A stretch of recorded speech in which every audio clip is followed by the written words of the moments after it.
प्रशांत जी, राणा नाम है मेरा। और जहाँ तक मैं जानता हूँ कि आपने यूएन में काम किया है, आपने वर्ल्ड पॉलिटिक्स को बहुत अच्छे से समझा है और जाना है। बिहार अपने अगर हिंदुस्तान की बात करें तो इतनी सारी पॉलिटिकल पार्टियां हैं और चुनाव में हर एक पार्टी का अपना अलग बजट होता है। उसमें अगर एक नई पार्टी आप लेके आते हैं तो इसका भी एक अलग बजट होगा जो कहीं ना कहीं हमारे ही सर पे आएगा। तो फिर ये इतनी सारी पार्टियां होने के बावजूद आप चूंकि बहुत अच्छे तरीके से समझाते हैं, तो आप एक पॉलिटिकल पार्टी को सुधारने के बजाय आप अपनी पार्टी को बनाते हैं। ठीक बात। मेरा नाम अभय सिसोदिया है और मेरा गाँव मदन है। मैं इसी राजपुर हाई स्कूल से हाई किया है। मेरा सवाल ये है कि आपने बोला कि समाज दल बनाएंगे, अगर समाज दल नहीं बनाती तो फिर आप क्या करेंगे? BA, BCom, BSc और MA, MCom करें विश्व की सबसे बड़ी यूनिवर्सिटी इग्नू से। सॉल्ड असाइनमेंट और गाइड बुक्स प्राप्त करें। संपर्क करें Mahakal computers, DAV college gate के सामने, सिवान।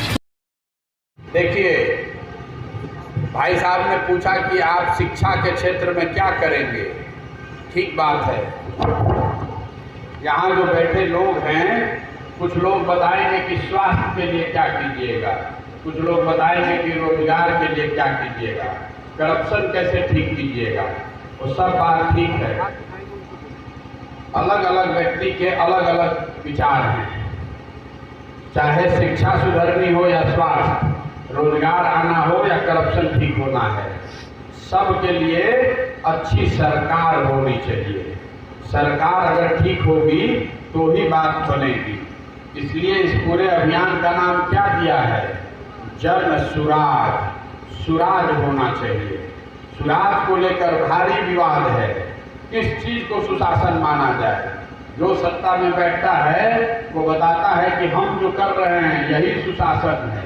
भाजपा के मित्र हैं, उनसे पूछिएगा तो आपको बताएंगे कि जो भाजपा की सरकार कर रही है वही सुशासन है। इसी से राम राज्य आएगा।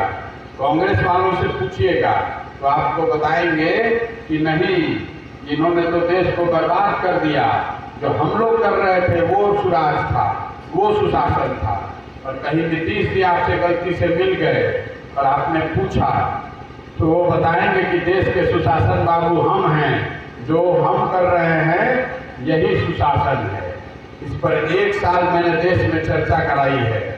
इस विषय को जितने लोग जानते समझते हैं सबसे जाकर मिले, उनसे पूछे, उनसे जानने का प्रयास किया कि सुशासन को कैसे परिभाषित किया जाए, सुशासन का क्या डेफिनेशन होना चाहिए, किस चीज को आप सुशासन मानिएगा।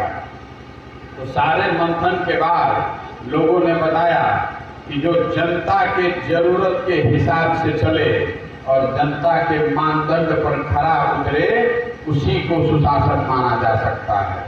इसलिए इसका नाम दिया जन सुराज। ये मेरी सोच नहीं है, ये महात्मा गांधी की सोच से प्रेरित है।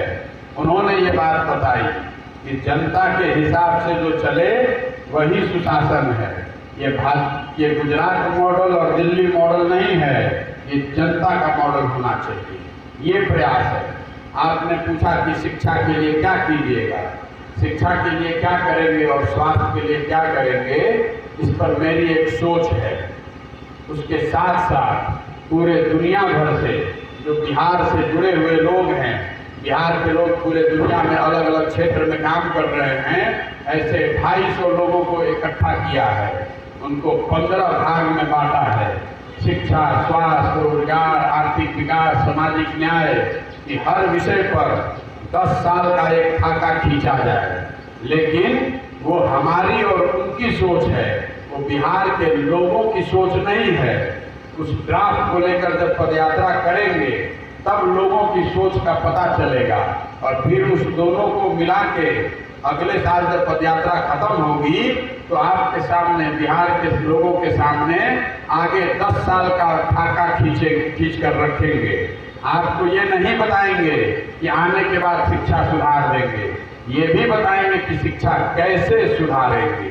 ये नहीं बताएंगे कि आए तो आपको 10 लाख नौकरी दे देंगे, ये भी बताएंगे कि 10 लाख नौकरी कहाँ से लाएंगे, कैसे रोजगार क्रिएट करेंगे। उसके बाद साल भर आपके पास मौका रहेगा। अगले साल जून में जब पदयात्रा जून या जुलाई में खत्म करेंगे, उसके बाद इस पूरे ब्लूप्रिंट को, विजन को, खाका को जनता के बीच में रखेंगे। आप चाहिए तो उसकी आलोचना कीजिए, चाहिए तो उसमें सुझाव दीजिए, उसके बाद उसको फाइनल करेंगे। और पार्टी जो अगर बनती है तो पार्टी के लिए वही मंत्र होना चाहिए, उसी को फॉलो करेंगे, क्योंकि ये जनता ने बताया होगा और जनता ने जो खाका खींचा होगा उसी के आधार पर आगे चलने का प्रयास करेंगे। धन्यवाद। अगला सवाल प्रशांत जी, राणा नाम है मेरा, और जहाँ तक मैं जानता हूँ कि आपने यूएन में काम किया है, आपने वर्ल्ड पॉलिटिक्स को बहुत अच्छे से समझा है और जाना है। बिहार अपने अगर हिंदुस्तान की बात करें तो इतनी सारी पॉलिटिकल पार्टियां हैं और चुनाव में हर एक पार्टी का अपना अलग बजट होता है। उसमें अगर एक नई पार्टी आप लेके आते हैं तो इसका भी एक अलग बजट होगा जो कहीं ना कहीं हमारे ही सर पे आएगा। तो फिर ये इतनी सारी पार्टियां होने के बावजूद आप चूंकि बहुत अच्छे तरीके से समझाते हैं, तो आप इन पॉलिटिकल पार्टियों को सुधारने के बजाय आप अपनी पार्टी क्यों बनाते हैं? ठीक बात। पहली बात तो हम कोई पार्टी नहीं बना रहे हैं। पार्टी बनाने में एक दिन लगता है, 100 आदमी साइन करेगा, इलेक्शन कमीशन में रजिस्टर हो जाएगा, पार्टी बन जाएगी। पार्टी नहीं बनाने निकले हैं, समाज में ऐसे लोगों को ढूंढने निकले हैं जो मिलकर पार्टी बनाना चाहते हैं। एक ईंट प्रशांत किशोर की, एक ईंट आपकी भी होनी चाहिए। जितनी पार्टी मेरी उतनी ही पार्टी आपकी होनी चाहिए। और आज पार्टी बनाने की बात नहीं है। आपने कहा कि पहले से 1000 दल है, बिल्कुल ठीक कहा आपने, पहले से 1000 दल है, हम आकर एक और बना लेंगे, उससे क्या होगा? अगर अलग कुछ बनेगा तो उससे कुछ होगा। 75 के बाद से इस राज्य में कोई सामाजिक राजनीतिक आंदोलन नहीं हुआ है।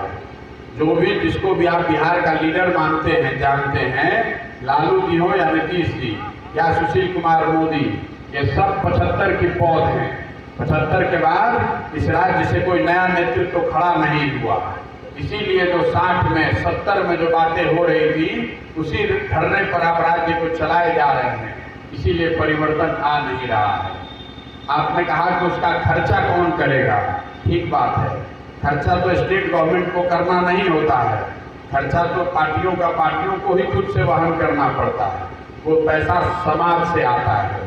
अब आप समाज से सही तरीके से भी पैसा ले सकते हैं और गलत तरीके से भी पैसा ले सकते हैं।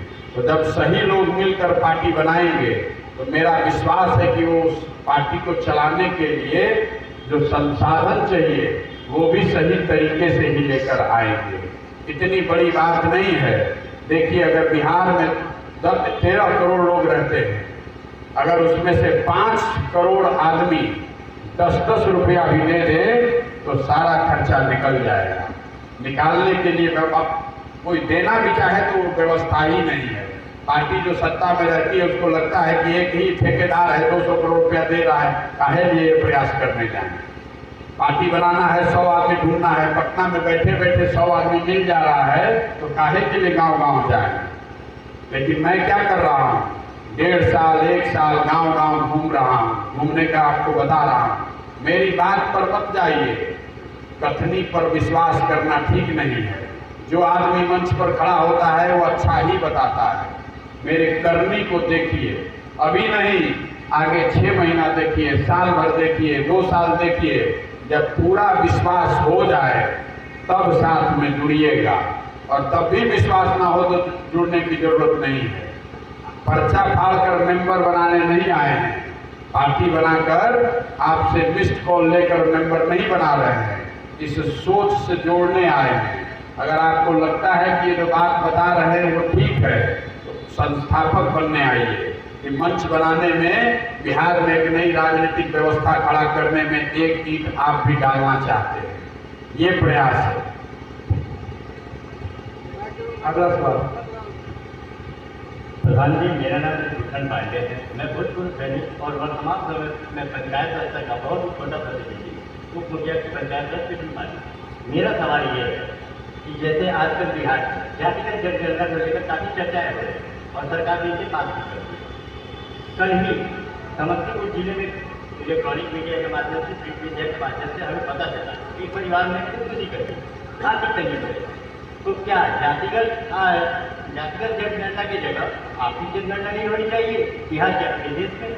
देखिए, ये समाज को बांटने का तरीका है, किसी को जनगणना नहीं करानी है।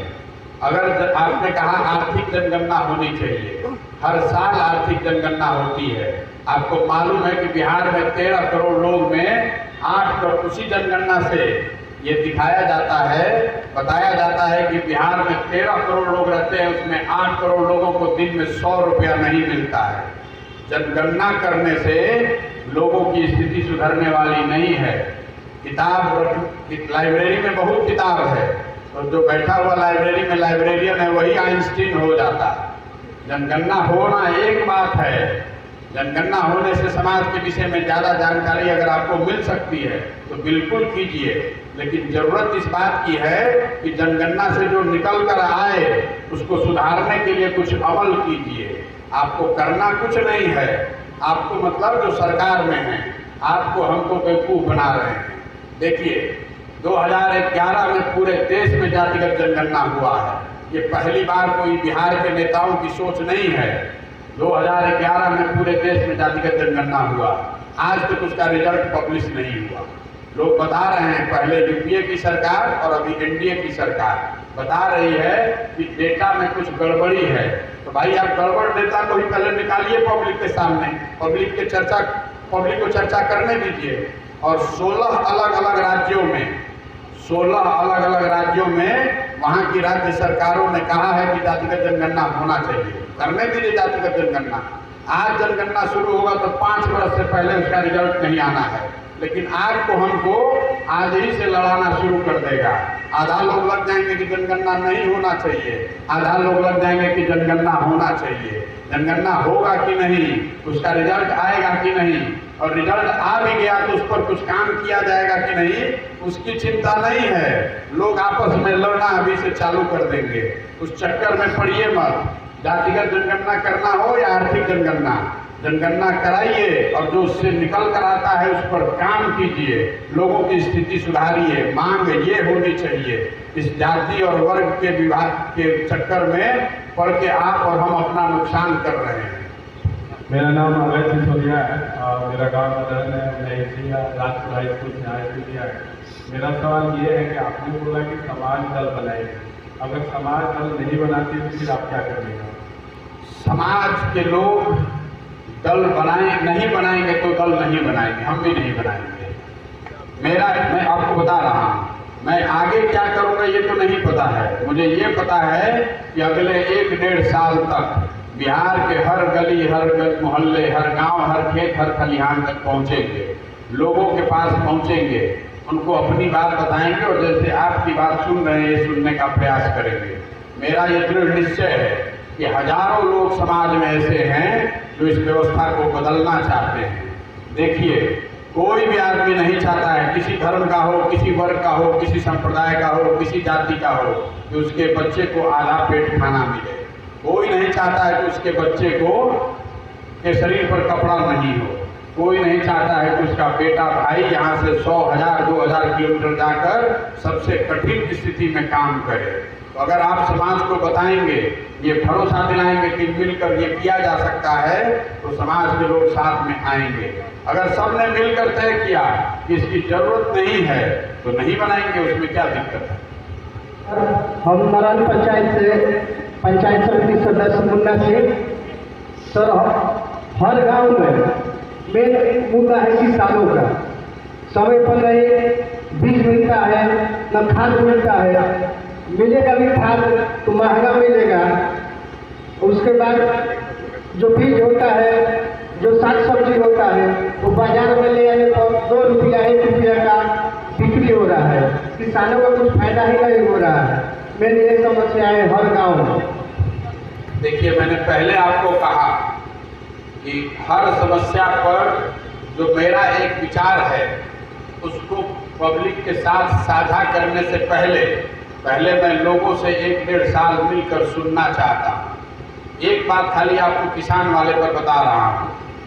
बिहार में किसान की औसत आय जो है साल भर में वो 45,000 रुपया है, और पंजाब में किसान की औसत आय 2,15,000 रुपया है।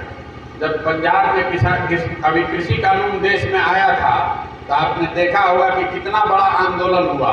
आंदोलन करने वाले ज़्यादातर किसान पंजाब के थे। वो अपना 2 लाख का इनकम छोड़ने के लिए भी तैयार नहीं है, और आप 45,000 रुपया नहीं कमा रहे हैं, फिर भी घर से निकलकर सड़क पर आंदोलन नहीं करना चाह रहे हैं। जो मैं बात आपको बता रहा था कि राजनीतिक जड़ता आ गई है। राजनीतिक तौर से अगर आप खड़े नहीं होइएगा, अपनी बात नहीं रखिएगा, तो यही होगा। मान लीजिए कि इस बार डॉक्टर साहब विधायक हैं, बिहार की स्थिति समझिए, डॉक्टर साहब विधायक हैं, इन्होंने काम नहीं किया, तो आप गुस्से में डॉक्टर साहब को हरा दीजिएगा इनको सबक सिखाने के लिए। लेकिन जिताइएगा किसको? प्रशांत किशोर। कौन है प्रशांत किशोर? जिसको 5 बरस पहले अपने माँ बहन का गाली देके हटाया था। तो अब हम आ गए फिर वापस, और जो 5 साल का नुकसान हुआ है उसको पूरा करने के लिए डबल तेजी से करप्शन करेंगे। तो आपको लगता है कि समाज में करप्शन बढ़ता चला जा रहा है, जनता के पास विकल्प ही नहीं है। एक को हटाता है, दूसरे को लेकर आता है, दूसरा तो वही है जो पहले बर्बाद करके गया था। तो इसलिए वो व्यवस्था सुधारने की जरूरत है। और जो 2-3 दल चला रहे हैं वो नए आदमी को टिकट देता नहीं है, तो नए समाज के पास विकल्प ही नहीं है। और कोई नया आदमी है भी, हिम्मत भी करता है, तो सोचता है कि कैसे जाति से पार पाएंगे, पैसा कहाँ से लाएंगे, चुनाव की व्यवस्था कैसे करेंगे। लेकिन उसमें से कुछ लोगों को अगर बताइएगा कि नहीं ये सब व्यवस्था प्रशांत किशोर चुनाव वाला आपका कर देंगे, तो आप उसमें से 100 लोगों में से 20-25 लोगों का शायद हिम्मत हो जाए, वो चुनाव में आ जाए। और वो आएंगे तो वो अपनी ताकत से चुनाव जीत कर आएंगे। जो घड़ा बनता है वो चाक और मिट्टी से बनता है। हमारी भूमिका कुम्हार की है। थोड़ा सा सहारा देंगे तो समाज में जो अच्छे लोग हैं वो अपनी ताकत से जीत कर आएंगे। लिख कर रखिए, लोग बताते हैं कि लहर वाला चुनाव था। लहर बनाने के लिए पसीना बहाना पड़ता है, ऐसे नहीं बनेगा। 2 साल 3 साल 4 साल मेहनत करनी पड़ेगी। समाज में लोग ऐसे हैं। समाज इसलिए चल रहा है कि समाज में अच्छे लोगों की संख्या बुरे लोगों के मुकाबले आज भी ज़्यादा है।